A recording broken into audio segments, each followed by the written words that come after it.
Pero cuando llega Hanner, llega una persona muy angustiada. ¿Sabes a mí que me daba mucha piedra? Siempre había un punto en donde vos decías, paremos aquí, pero ¿por qué retiene el llanto? Hanner ha estado marcado, su vida ha estado marcada por ausencias, que en ocasiones a terapia va el lastimado, más no el que lastima.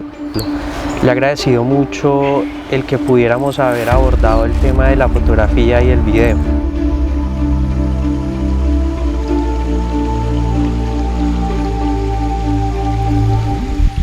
Bueno, hoy me encuentro aquí con mi psicoanalista. Quisimos reunirnos para poder hablar un poco de salud mental y poder enfocarlo o guiarlo a través de lo que fue mi primer proceso, que clínicamente se llama ciclo terapéutico. Yo le digo a él John F., pero yo quisiera que él se presentara, que nos contara su nombre, qué hace y cuál es su especialidad. Primero que todo, muchas gracias por el espacio, son espacios muy importantes. Mi nombre es John Freddy Montoya, yo soy profesional en psicología, con estudios en psicología clínica, con estudios en psicoanálisis, con estudios y una especialización en psicooncología, con estudios en dolor, cuidados paliativos y final de vida. Entonces, he estudiado de todo un poco, pero la línea de trabajo mía es la psicología clínica y de la salud.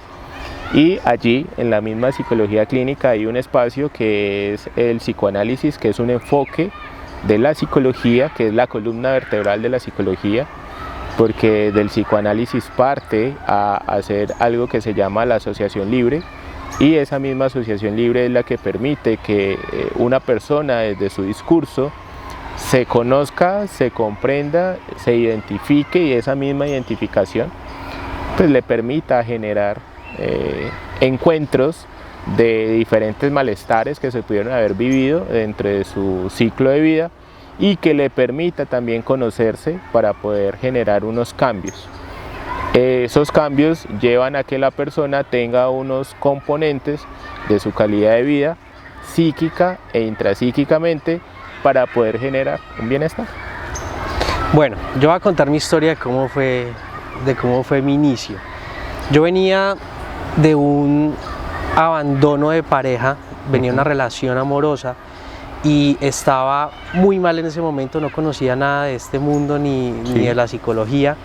Llegué a través de una persona que te recomendó, y yo me acuerdo de esa primera reunión que tuvimos. Tú me dijiste, nos reunimos, yo reviso cómo estás, y si determino que estás en un momento adecuado para hacer o iniciar terapia, iniciamos. Nos reunimos aquí en Tuluá, en un centro comercial, y en ese centro comercial llegamos a un café, y yo quiero que vos me contés, porque yo creo que de esto tampoco hemos hablado, ¿qué viste ese día cuando llegó Hanner Rojas? Y yo ahorita cuento mi historia. Pues primero que todo, no es usual, porque para nadie es usual de pronto tener una primera entrevista en un espacio diferente a un consultorio, porque nos hemos enseñado a través de la historia de que si voy a ir a terapia tengo que estar en un consultorio blanco y en un diván, y tenemos una percepción de lo que nos ha vendido la parte sociocultural sobre la psicología, que es vas a ir a un análisis, ¿sí? Cuando terapéuticamente se pueden hacer muchos enfoques de la psicología, porque la psicología tiene varios enfoques terapéuticos, pero cuando llega Hanner al café, llega una persona muy angustiada, llega una persona que quería solucionar algo rápido. Entonces yo como profesional acostumbro a tener entrevistas previas, que no es usual tener entrevistas previas, porque la gente no está enseñada a eso. La gente está enseñada de que llega al consultorio, hay una persona en un consultorio y llegas a hablar. Y la típica pregunta es, ¿cómo te sientes? ¿Qué tienes? ¿Qué te pasa? Mientras que contigo no se utilizó nada de ese discurso, contigo fue lo quiero escuchar. Cuando uno, o siento yo que cuando te dije te quiero escuchar, usted quedó como que, ¿cómo así? ¿Qué me va a escuchar? Porque usted no me va a resolver ese problema usted que no tengo. Usted no es el que yo le vengo a pagar para que para que usted me dé una solución a lo que me está pasando, ¿sí? Pero te expliqué el proceso y digamos que cuando ya te expliqué el proceso, tú dijiste, intentémoslo, ¿sí? Yo ese día llegué al café, yo estaba como muy desesperado, ¿sí? Tenía mucho desespero. Y yo quería, con la ayuda o con el acompañamiento psicológico, poder regresar hacia esa persona. Mi objetivo era ese, y entendemos que ese es el menos de los, de los objetivos. Lo que yo siempre le digo a mis pacientes es disfrute el proceso. Y una de las preguntas que te hacía en ese momento era, ¿qué quiere usted? ¿Sí? Entonces usted tenía mucho ruido, y tener mucho ruido en la cabeza es tener cambios emocionales, cambios comportamentales, cambios afectivos, cambios sociales y cambios económicos en ese momento. Porque es que no estamos hablando de hace un año ni dos, estamos hablando ya de 8 años. Bueno, eso habría que aclararlo, porque nosotros nos conocimos hace más de 8 años, es decir que yo tenía como 30 años, si no estoy mal. Y bueno, ese día nos reunimos, vos me escuchaste, viste la angustia que tenía. De ahí, ¿qué fue lo que pasó después? No me acuerdo. Tuvimos 2 entrevistas más. Esas 2 entrevistas fueron en consultorio. A la segunda entrevista llegaste predispuesto porque sentías que de pronto lo que se te había dicho en la primera entrevista no era lo que tú querías escuchar. Como buen paciente, el paciente siempre llega con la intención de lo que yo quiero escuchar, más no lo que me van a decir que podría ser una realidad, ¿sí? Me preguntabas de qué estrategias tener de pronto para recuperar tu relación. Entonces yo te hacía una pregunta y era, ¿quién eres tú? ¿En dónde estás tú? Que es la pregunta más difícil que se me ha podido formular. De hecho, yo creo que ahora tengo más herramientas para responderlas, pero aún así se me sigue dificultando. Exacto, porque el ruido del día a día es el que lleva a que uno en ocasiones se centre de uno mismo y empiece a buscar por otros caminos, ¿sí? En la tercera sesión llegaste un poco angustiado, te diste el espacio para estar en silencio, que fue también algo que te costó mucho, y era, escúchese primero para poder escuchar lo que hay afuera de usted. Y usted me decía que eso era algo que no podía hacer porque era algo que nunca se lo habían enseñado. Y esa tercera consulta llegaste con la pregunta es, ¿si voy a poder ser paciente suyo? ¿Sí cree usted que voy a poder estar en un proceso no solamente de análisis, sino de identificación emocional? Yo te decía, esperemos a ver qué sigue. Ahí en ese punto, ¿vos ya sabías que había que trabajar en ese...? Con las 3 primeras entrevistas siempre se trata de hacer un encuadre terapéutico, porque no es atender por atender un paciente, es tener claridad de qué le ocurre, tener una identificación de unos síntomas, tener una claridad sobre unos signos del comportamiento que se genera y estructurar una atención que le permita al paciente conocerse entre un ciclo terapéutico. Ciclo terapéutico no es lo mismo que una intervención psicoterapéutica, son cosas distintas. Durante un ciclo terapéutico el paciente puede tener unos altibajos constantes y como le digo yo a mis pacientes es, usted va a llegar al punto donde usted a mí no me va a querer ni ver, que eso fue lo que a ti te pasó, que tú decías, no, tengo que cancelar esta cita porque hoy no alcanzo a llegar. Uy, ¿sabes a mí que me daba mucha piedra? Pues me acabo de acordar, cada vez que hacíamos terapia, siempre había un punto en donde vos decías, paremos aquí. Y uno queda como que, ¿cómo así? O sea, ¿cómo me va a parar la sesión aquí? Si yo quiero seguir hablando o quiero escuchar lo que vos decías, yo quiero escuchar qué pasa. Y hubo una que llegamos, no me acuerdo dónde fue, nos sentamos no más de 5 minutos. Y os dice, paremos aquí, y te fuiste. Yo decía, mi plata. 5 minutos, ¿en serio? 5 minutos. ¿Y qué rescato yo de 5 minutos? ¿Qué pasa y vos por qué paras así una sesión? Se le llama corte terapéutico. Y el corte terapéutico se hace inicialmente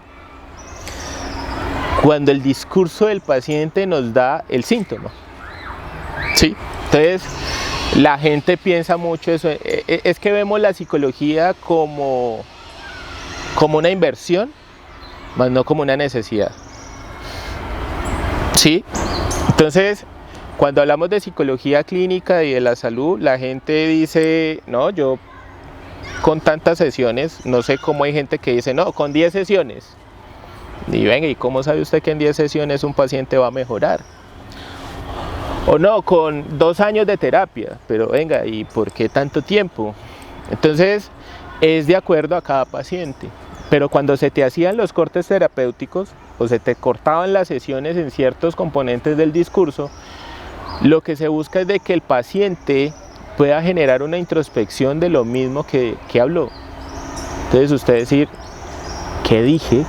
¿Qué fue eso que dije que hizo que él cortara? Entonces vos empezás a rebobinar. Ok. Si pudiéramos hablar ya de términos, ¿qué era lo que yo tenía que trabajar en ese ciclo? La angustia por abandono. El abandono. La angustia del abandono. La angustia por el abandono, no el abandono como tal. No el abandono como tal. Sino la angustia que me produce a mí terminar una relación, salirme de un trabajo, iniciar un nuevo ciclo de vida, tener una nueva pasión, una nueva afinidad, generar un nuevo bienestar deportivo. Todo lo que sea renovar ciclos era lo que a ti te angustiaba. Uno puede hablar, por ejemplo, ahorita que hay temas que se están convirtiendo como más populares en heridas. No. ¿Te gusta hablar de eso? No, porque es como hablar de... Yo no puedo cargar una herida mucho tiempo. Es que lo que llamamos en salud una herida es algo que se puede reestructurar. El cuerpo se reestructura cada vez que tiene una lesión, ¿sí? Y hablar de una herida en psicología es hablar de algo que ha tomado mucho tiempo en curarse. Y si tú quieres hablar de una herida, tocaría mirar si esa herida está abierta, está entreabierta, está cerrada, está suturada, o cómo quieres hablar de la herida. ¿Sí? Hablamos de ausencias. Hablamos de carencias, hablamos de vacíos, hablamos de perturbaciones, hablamos de melancolías, hablamos de miedos. Eso lo hacemos en psicología clínica. Okay. Hablar de eso que le molesta al paciente no es por una herida, es porque te abandonaron. Fin. Y cuando yo siento abandono, pues siento rechazo, pues siento un vacío, pues siento una angustia, no me desenvuelvo bien en algunas áreas, o me puedo desenvolver también en otras áreas que siento que soy el hombre más exitoso del mundo, pero cuando voy y miro es porque lo hice por un vacío. Ok. ¿Qué me movía a mí? Querer identificar por qué te abandonaron. ¿Qué tenían los demás que de pronto no estabas haciendo tú para que te faltara X cantidad de cosas para el peso y decir, pero es que yo soy esta persona y yo tengo esto y venga, ¿y usted por qué se fue? ¿Y yo por qué me quedé acá? Venga por mí, rescáteme otra vez y mire que ya estoy en terapia. Es que mucha gente dice, es que estoy en terapia, ¿por qué no ve que estoy en terapia? Estoy mejorando por usted. Es que a terapia no va, nosotros, algunos psicólogos clínicos cuando vamos a congresos, hablamos de que es que en ocasiones a terapia va el lastimado, más no el que lastima. Correcto. Porque el que lastima dice, no, pues yo lo abandono porque gracias, porque chao, ya no quiero más. Y eso no me hace mala persona, no lo hace mala persona. Uno yo creo que llega a terapia por dolor, ¿no? O sea, por dolor, ¿es el motor? Es que lo que moviliza al paciente no solo es el dolor, es el vacío que genera el dolor. Okay. Es como cuando tú tienes una botella con agua, estás en medio del desierto, tienes un poquito y te lo tomas. Tú dices, bueno, ¿y aquí dónde voy a llenar esto? ¿Para dónde pego? Tú llegaste con un sinnúmero de ideas erróneas de ti. Cuando yo te escuchaba en tu discurso, hay un ejercicio que contigo le hicimos muy interesante, que era algo sobre autopercepción, y era, ¿qué escuchas? Estamos en un espacio como este, un espacio abierto, que eso fue algo que también te llamó mucho la atención, de por qué todo el tiempo no estamos en un consultorio. Entonces yo te decía, no te enseñes al consultorio. Es que el consultorio no es el único mecanismo, es como cuando aislamos a una persona del consumo de alcohol. No consumas alcohol, entonces te interno. No, necesito es que usted salga, y cuando usted sale vea todos los estímulos que tiene el medio ambiente para usted, y usted sea capaz de decir no quiero.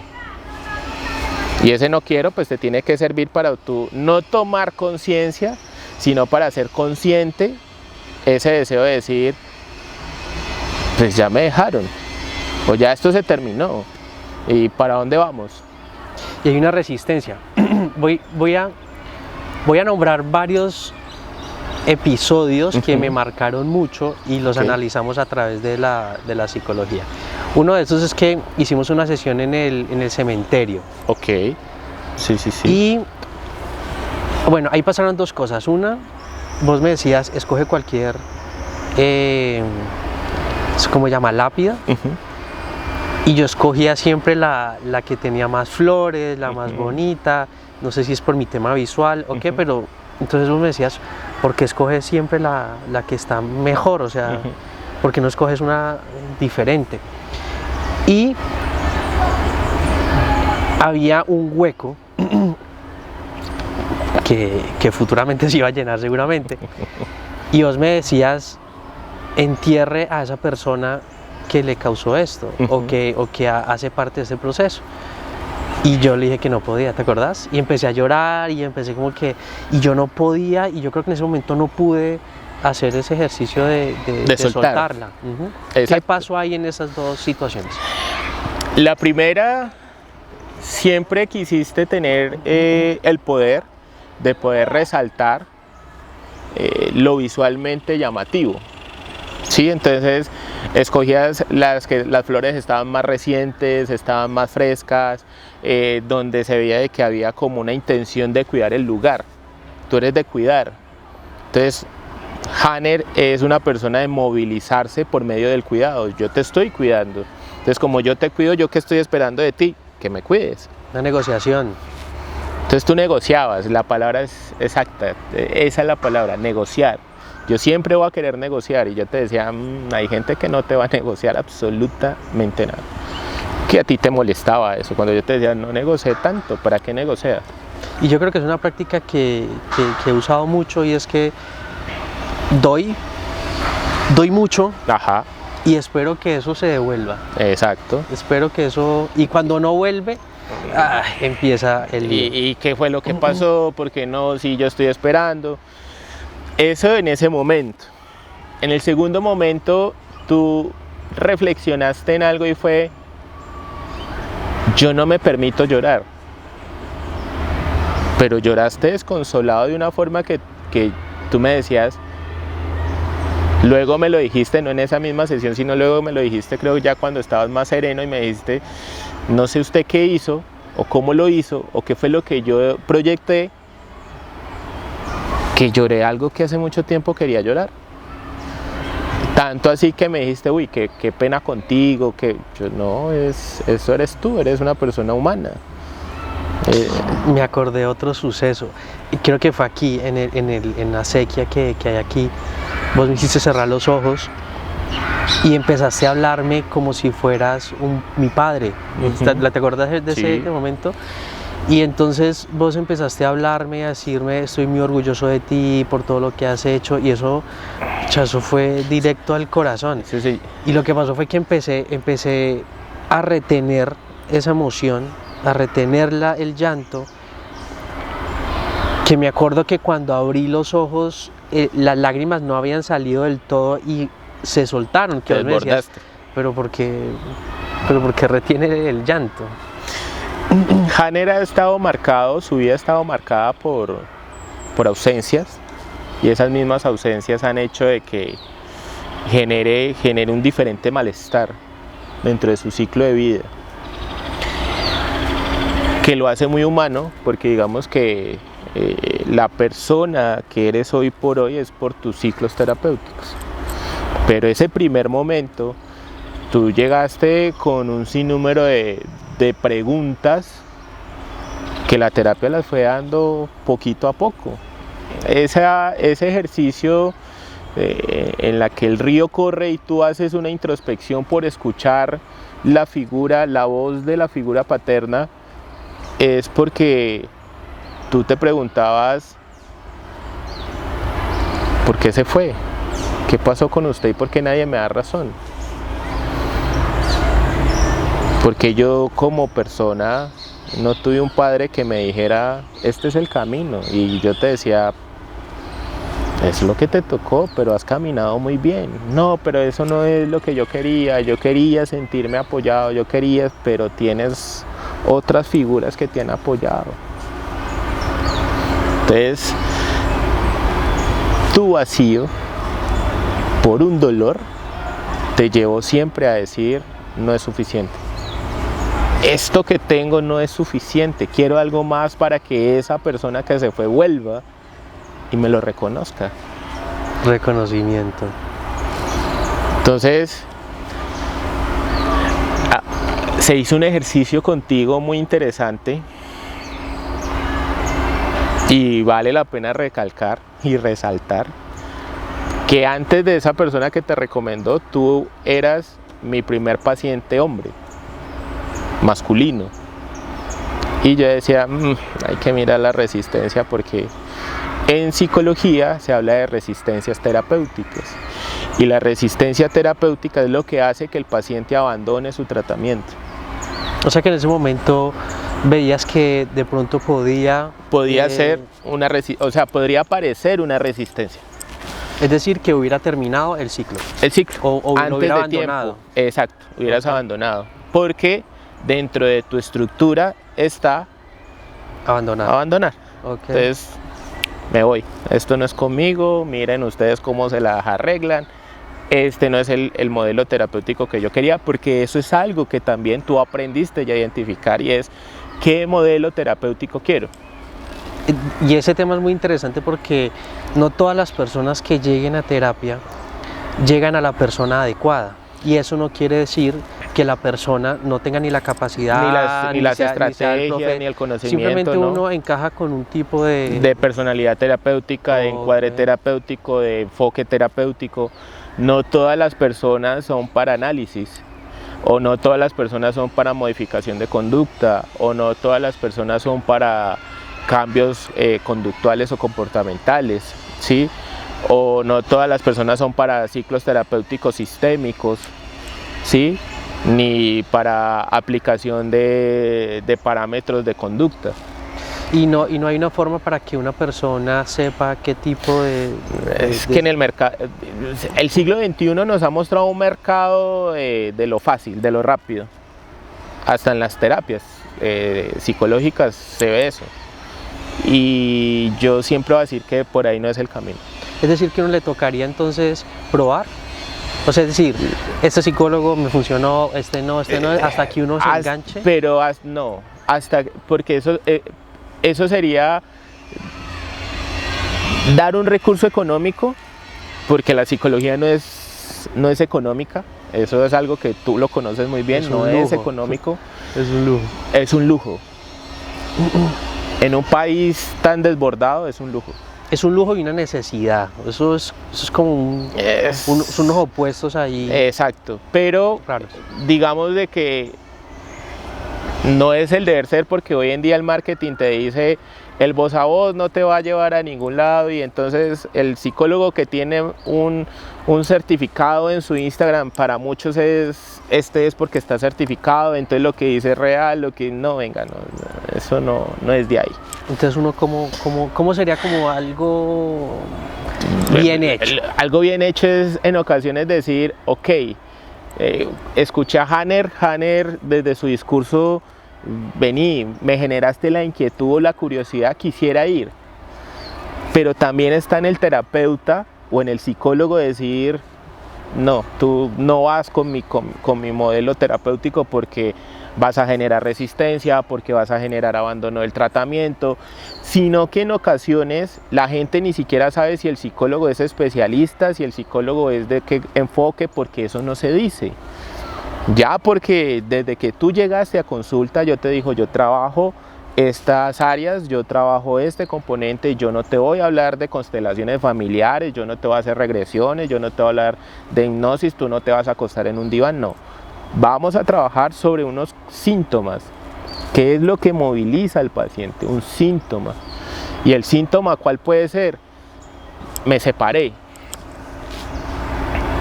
Ok, te separaste. ¿Y qué sientes cuando te separas? Yo ese proceso siempre le he agradecido, sobre todo al primer ciclo. Le he agradecido mucho el que pudiéramos haber abordado el tema de la fotografía y el video.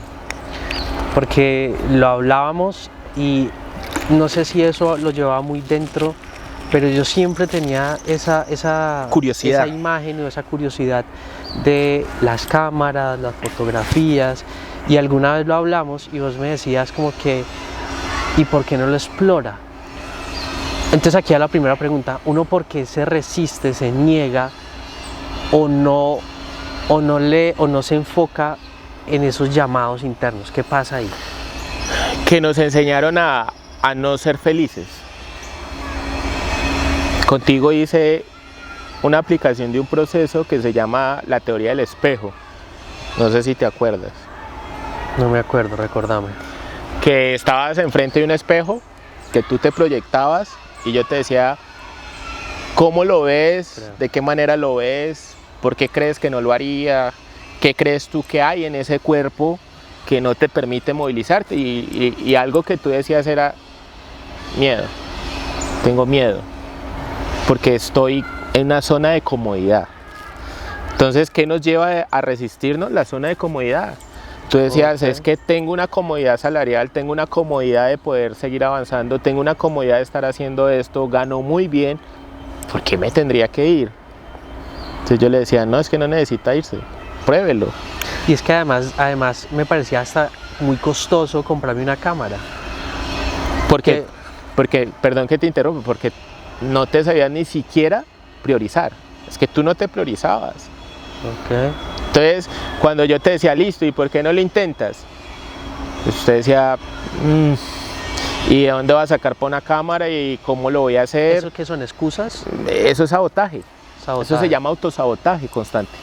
Entonces, el ruido que te genera la mente es, no puedes, no hay los recursos, no tenemos cómo, quédese en ese lugar porque en ese lugar está cómodo. Y tenía el cómo, pues, es decir, no tenía para comprar una cámara así de una, pero sí ahorrar, tenía exacto, una posibilidad. Porque tú hablabas de tus viajes, de algunos viajes que en ese momento habías podido hacer y tú decías, no, pues súper bien, ¿sí? Tanto así que la persona que hoy eres no es únicamente a ese ciclo, sino también al reconocer cuál es tu verdadera pasión. Porque podemos tener una pasión, pero también podemos tener algo que nos genera el recurso económico, que nos gusta, pero que no nos apasiona. Y no está mal, porque no está mal. Yo siento que descubrir eso fue para mí un antes y un después, es decir, cuando pude comprar mi primer cámara, cuando también hablamos del dron, no sé si te acuerdas, y yo te decía, uy, a mí me encantaría tener un dron, pero lo mismo, no, es costosísimo y todo esto. Y yo una vez empecé a tener estas cosas, decía, pero ¿por qué me demoré tanto en descubrir esto? Y también hablábamos de ese niño interior, de esa persona pequeña que hay allá muy adentro que te decía, qué chévere, queremos hacerlo, ¿por qué no lo hacemos? ¿Por qué no lo exploramos? ¿Por qué no nos divertimos? Tanto así que hablábamos de los carros de juguete. Que eso es otra historia, ¿no? Que eso es otro, no, pues es que es una parte tan primordial que en ocasiones decimos, no, pero yo puedo esperar. Sí, ¿cuántos años llevas esperando? 30 años esperando a tener un carro, pero el carro simbólicamente era tener tu verdadera pasión. ¿Cuál es la verdadera pasión que hoy por hoy tenemos? ¿Cuál es la verdadera pasión que una persona puede tener en su vida? Ah, es que a mí me gusta el baile, sí, ¿y tus padres cómo te reprimieron el baile? Ah, es que mi verdadera pasión era, no sé, salir y explorar ciertos lugares a los cuales me gustaría ir, ¿y por qué no lo has hecho? Y a ti el ciclo terapéutico te abrió no una puerta, te abrió un portón. Que yo me siento muy orgulloso de ver pacientes como tú que han logrado avanzar sobre ese mismo transcurrir de su proceso. Y que mucha gente va a decir, uy, pero venga, ¿y cómo lo hizo? Porque es que usted no se ve inestable. Claro, pues es que la tormenta yo creería que tú ya la pasaste. Y la tormenta siempre se lleva por dentro, básicamente. Exacto, pero esa tormenta interna tú la pudiste ya apaciguar un poco. Y creería yo que la tormenta como tal ya es una brisa. Mira que me gustaría que me explicaras algo, y es que nosotros romantizamos todo, ¿sí? Y nosotros siempre hablamos del niño interior. Siento que eso es algo romántico. Pero en la mente, esa memoria infante, ¿por qué está tan presente? Le llamamos inconsciente. No es tanto un niño. El niño no está. Es una memoria para mí. Sino que eso pasa mucho en América Latina.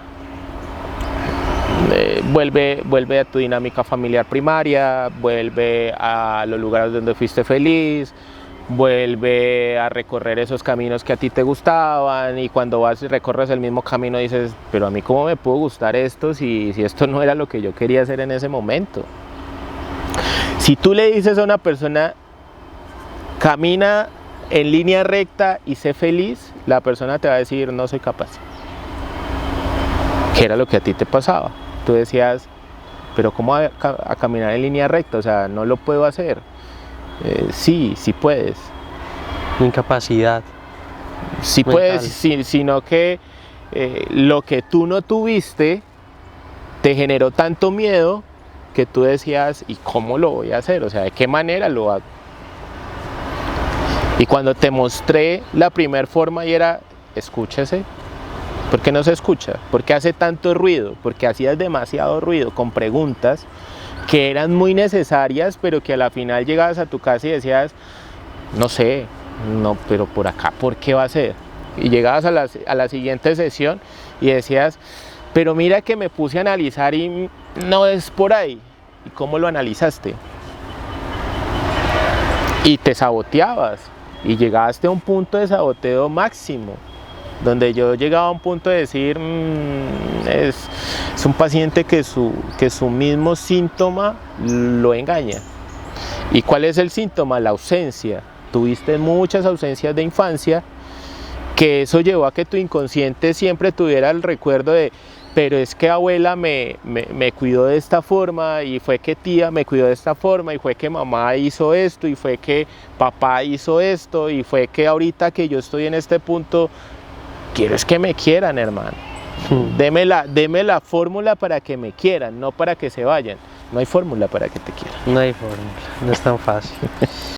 ¿Qué, de lo que hemos hablado, qué te gustaría añadir que sea un mensaje y que sea la oportunidad para poder decirlo a través de ese proceso que yo viví? Explorar. La gente tiene que explorarse. ¿Por qué? La gente tiene que escucharse. La gente hoy con tanto ruido digital no se escucha. Aunque esto va a ser digital, pero la gente con tanto ruido digital no se escucha. Y el problema de eso es que no hay una fórmula, lo que hablamos ahorita. No. Entonces, listo, yo te digo, ¿cómo me escucho? No es tan fácil eso. No es tan fácil, pero sí hay estrategias que fueron las primeras que te llevaron a ti a decir, ok, la fotografía me gusta, me quiero ir por acá. te escuchaste en ese momento. Ahora yo creo que esa habilidad la he desarrollado mucho y he aprendido a escuchar a las personas, he aprendido a escucharme a mí mismo.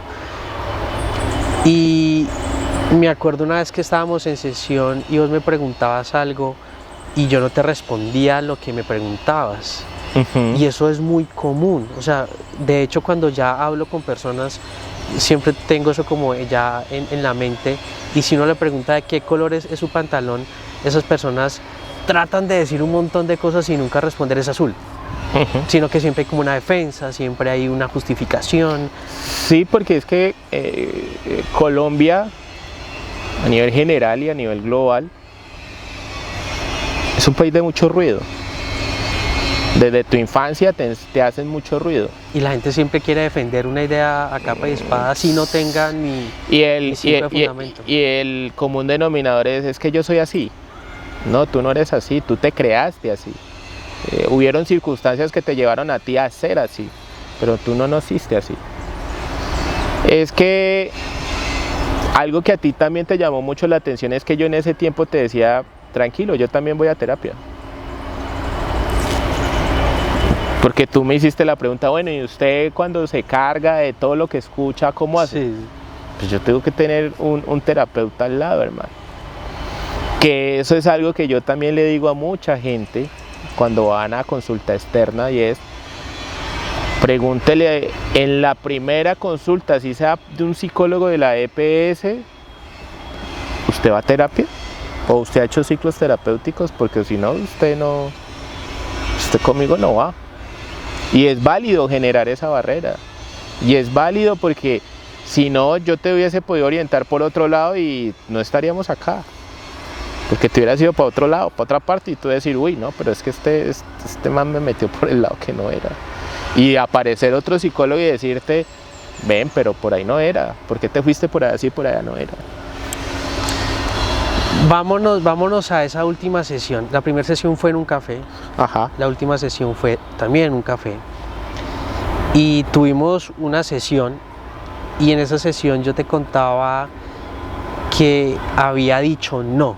Creo que eso fue como el resumen, pues, como de todo lo que pasó, no sé qué. Yo te dije, llegó esta persona y le dije no. ¿Por qué dijiste o por qué determinaste que hasta ahí ya se terminaba ese primer ciclo? Cuando una persona no tiene claros sus límites, siempre negocia, siempre los va a negociar, siempre busca negociar. Y yo una pregunta que le hago mucho a mis pacientes es, ¿qué se le dificulta más? ¿Decir sí o decir no? A veces el decir no, a veces el decir sí, pero no es el decir ni sí ni no hacia los demás, es decirse sí o no a uno mismo. Y tú cuando llegaste, me acuerdo muy bien que llegaste contento, no se me borra esa imagen de que te sentaste contento en el café y dijiste, uy, te tengo que contar algo que pensé que no iba a pasar.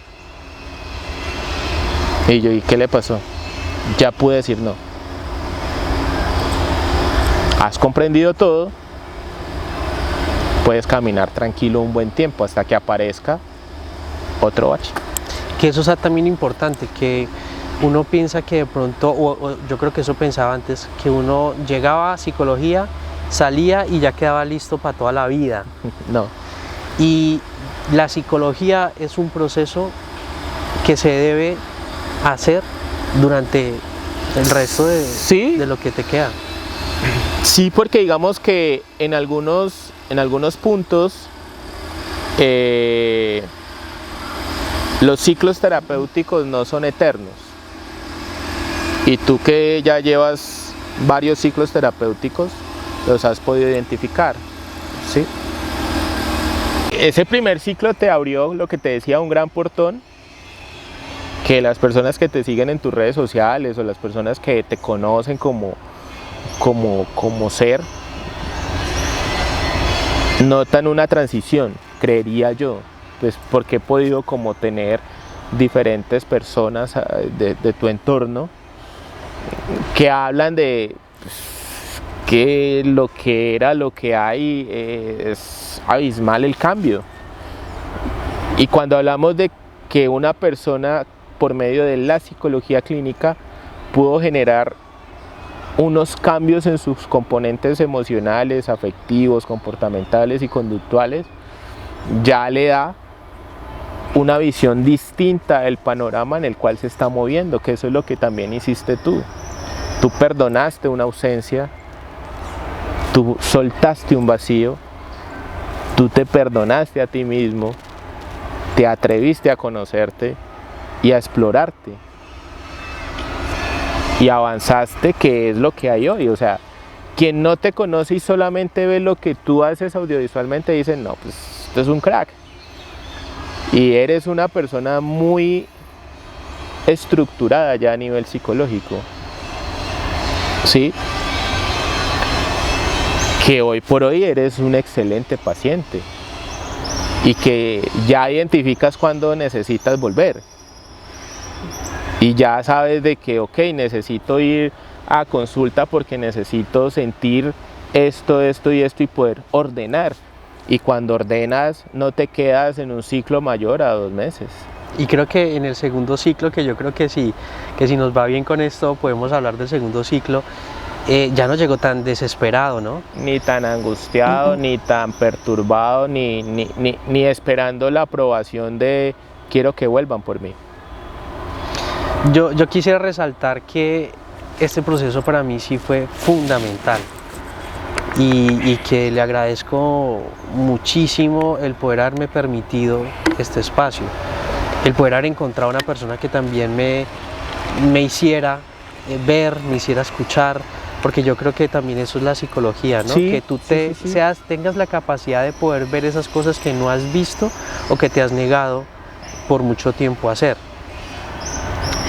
Ese primer ciclo yo lo terminé y como te dije, yo dije ya estoy listo para lo que se venga. Lo que sea. Y con esa confianza arrogante de que ya las siguientes historias iban a ser diferentes y claramente las siguientes historias también tienen sus connotaciones. Sus connotaciones. Ahí quisiera hacerte, se cambia el rol, quisiera hacerte la pregunta de ¿qué expectativas te generaron cuando te recomendaron ir a psicología y qué expectativas tienes ahora de ver toda esa transición?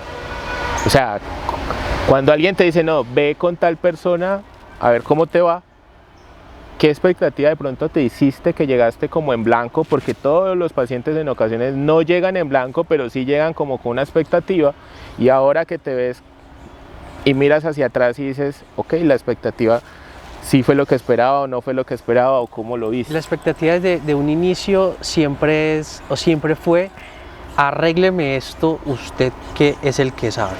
Es como responsabilícese de esto. Usted es el responsable. La expectativa es usted me va a solucionar la vuelta. Para eso le pago, diga. Sí, esa Por es eso la lo va a expectativa. pagar. Claramente ya con todo un proceso, la expectativa de ahora es ¿qué debo ver ahora? O ¿qué debo...? Sí, yo creo que es más bien eso, ¿qué debo ver ahora que no estoy viendo? ¿Sí me entiende? Porque ya sé que con la herramienta y con el recurso humano de un profesional se puede llegar a sitios que uno oculta, cierra o tiene la incapacidad de ver. Es que eso yo creo que es la psicología para mí, es esa persona que te dice, vea, esto es lo que está pasando. Y que no generaste la resistencia a ver eso, porque en ocasiones hay pacientes que generan resistencia, yo por allá no vuelvo. ¿Y sabes qué pasaba con la resistencia? Y todavía hay resistencia, yo creo que la resistencia está ahí como latente. Pero ¿qué pasa con la resistencia? Que primero para mí era como que si yo no te muestro lo que tengo que mostrarte, vos no vas a tener herramientas para poder trabajar conmigo, ¿sí? Y para mí esas sesiones se perdían. Porque yo era como que te muestro un poquito pero no te muestro todo, te digo algo pero no te lo digo todo, como que me lo reservo, como que y vos te quedas como que ¿qué hacemos con esa información como tan superficial? Somera. Exacto. Y entonces a medida que uno se va permitiendo abrirse y mostrar esas cosas que en mi caso no son tan fáciles, había evolución, había trabajo. Y había algo que se llamaba un discurso estructurado. Generabas un discurso estructurado sobre tu dolor y te permitía sentir el dolor y te permitía sentirte humano y te permitía decir, es que yo no tengo por qué aparentar. Tanto así, ya que lo dices, que sentías que eran sesiones perdidas, tanto así que en ocasiones yo decía, es que, y si le doy de alta más bien y ya que se vaya para su casa, pues que mira a ver cómo le va, porque si no quiere generar pues el trabajo como se le indicó. Tanto así que te decía, iniciando las entrevistas previas, aquí no viene el que quiere, aquí viene el que puede y el que tiene disciplina. A ti te caló mucho eso de, uy, pero venga, disciplina, ¿cómo así? ¿Y cómo es eso de la disciplina terapéutica? Y mira que siempre hay algo muy presente, y es que siempre lo sentía. Y entonces eso es algo que ahorita, por ejemplo, he desarrollado más, y es que mi sentir es muy bueno, y mis emociones, y yo soy muy emocional. Y también es aceptarlo y saber que si lo emocional me controla, pues tengo que empezar a camellarle más a eso. Y a movilizarlo. Pero sobre todo reconocerlo. Y movilizarlo. Y tú aprendiste a movilizar emociones. Y tú aprendiste a decir, esto me pasó, y no te quedaste allí. Porque tú, es como cuando uno tiene una soga, tú llegabas y tú mismo te amarrabas y decías, pero es que me amarraron. Tú no decías, yo me amarré, tú decías inconscientemente, venga, pero es que otro me está amarrando, ¿por qué no le dice a ese otro que venga y me suelte? Y ese otro eras tú, con tu saboteo, con tus miedos, con tus angustias, con todo lo que había de llegar. Recuerdo, como para no alargarlo tanto, recuerdo de que una vez llegaste a consulta, venías de turno, venías de trabajar, estoy mamado, estoy cansado de esto. ¿De qué? Yo simplemente te dije, ¿de qué? De no hacer lo que me gusta. Ok, ¿y cuándo va a empezar? Aquí está el resultado de cuándo iba a empezar. John F., gracias por todo el trabajo que has hecho. Creo que hay que valorarlo, hay que resaltarlo. Las personas que hacen tu trabajo, la verdad, nos hacen que la vida sea un poco más transitable, y sobre todo que tengamos las herramientas para poder camellarle, porque todos tenemos un tema con la salud mental. Yo creo que eso es algo muy común en todas las personas. Y nada, gracias por este espacio, gracias por dejarme ver tu visión de cómo fue todo este primer ciclo. Y pues nada, hermano. Gracias por la invitación. Sí, todos tenemos algo que trabajar dentro de la salud mental, todos tenemos algo que explorar, pero más que explorar, todos tenemos algo que reconocer, que reconocemos que nos falta. ¿Y qué es eso que nos falta? Que en ocasiones nosotros nos negamos a ver, ¿sí? Yo cambiaría la palabra herramienta por estrategias, porque no hay herramientas en la psicología que se ajusten únicamente a lo que me pasa en ese momento. Okay. Hay estrategias que te permiten identificarte, hay estrategias que te permiten movilizarte, hay estrategias que te permiten reconocerte, y cuando te reconoces como un ser humano que siente, que tiene ausencias, que tiene vacíos, que tiene dolor, aparece siempre la intervención terapéutica para poder hacer un trabajo humanizado, que eso es lo que siempre te dije, o sea, mírate como una persona humana que siente, que sueña, que desea, pero que también lo abandonaron, y que ese abandono fue lo que te llevó a tocar la puerta de un consultorio. Y que te lo quiero resaltar, y es